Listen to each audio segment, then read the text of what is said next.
One of the most understandable things that people start doing when they have digestive system issues is to start removing foods. I understand why. If you're eating something and you start feeling bloated or you're uncomfortable or you start cramping or your bowel movements start to become unpredictable, it will make sense for you to start asking, what did I eat? What caused this? What do I need to avoid? So you remove one food, then another, and another. And at first, it may feel like you're gaining control. You find new foods that feel safer. You reduce the risk of reaction. You feel like you have a way of managing things. And sometimes removing foods can be helpful. There are times where foods can be irritating your system. And there will be times where removing foods for a period of time gives your body less to manage. So this is not about saying that food reactions aren't real, because they could be very real. But there's something important that we have to talk about. Restrictions can turn into a trap when every symptom turns into a new food that you have to remove. Because after a while, the question stops being, what supports my body? And it becomes, what am I afraid to eat? And that's a very different relationship with food. Foods start feeling less like nourishment and more like a risk. Meals become stressful. Grocery shopping becomes confusing. Eating out feels impossible. Social events become harder. Travel feels overwhelming. And slowly, your world starts to shrink. Not at once, but little by little. You avoid this, you avoid that. You stop trusting your meals. You stop trusting your body. And you start eating the same few foods because they feel safe. And then even those foods can start to feel uncertain. This is one of the hardest parts about digestive instability. It just doesn't affect digestion. It affects your relationship with foods. It affects your confidence. It affects your freedom. It affects how safe you feel in your own body. And the more unpredictable your body feels, the more tempting it becomes to control foods more and more. But the problem is this: more restriction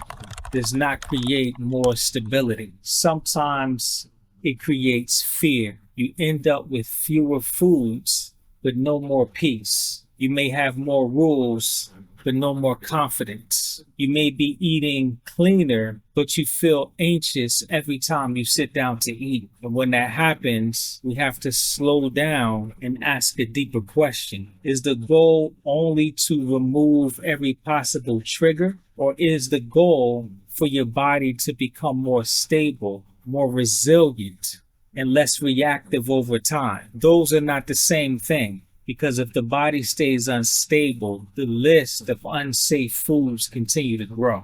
1 week is dairy, then it's gluten, then it's beans, then it's grains, then it's fruits, raw vegetables, spices, then fats, then leftovers, then restaurant foods, then anything outside of your usual routine. And before long, a person isn't just avoiding foods, you're living inside a pattern of fear. This can be exhausting because every meal now requires calculation. Is this safe? Will it make me bloated? Will I regret this? Should I eat before I leave? Should I bring my own foods? Will there be a bathroom nearby?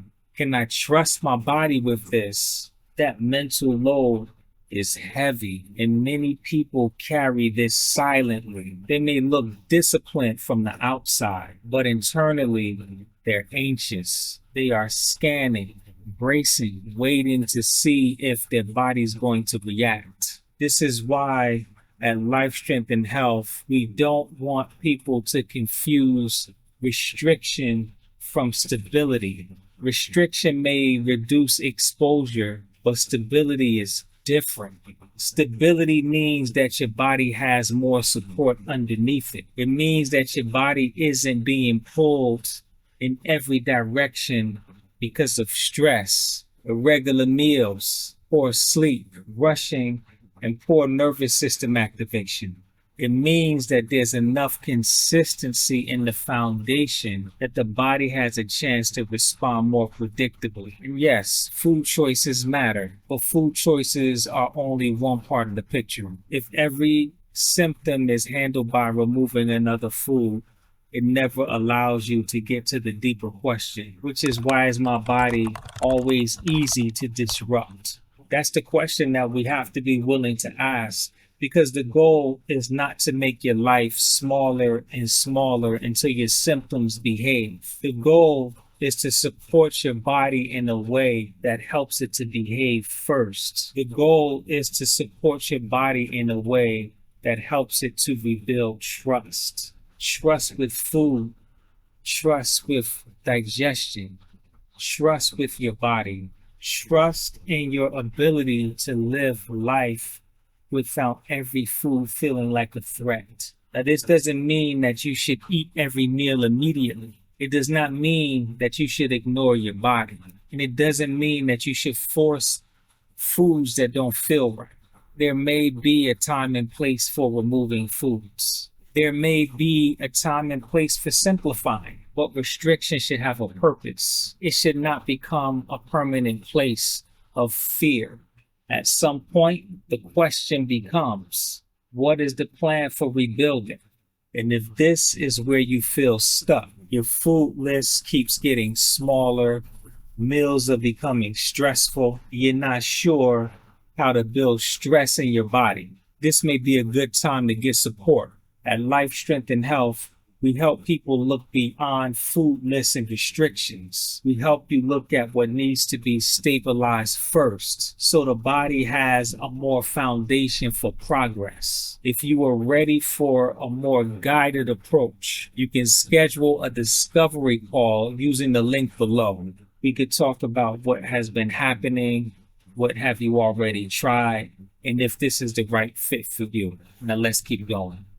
What is the plan for expanding? What is the plan so that foods stop feeling like the enemy? This is where people need guidance, because if you have had reactions for a long time, it can be scary to reintroduce foods. It can feel scary to move beyond the few foods that feel safe. So this process has to be slow. It has to be thoughtful. It has to be based on readiness, not pressure, not guessing, not forcing, not randomly adding foods just to see what happens, but creating a more stable foundation first, and then making careful decisions from that place. So if your food list keeps getting smaller, if you feel anxious before meals, if you are afraid to eat outside of the house, if you feel like every meal sends you back into restriction,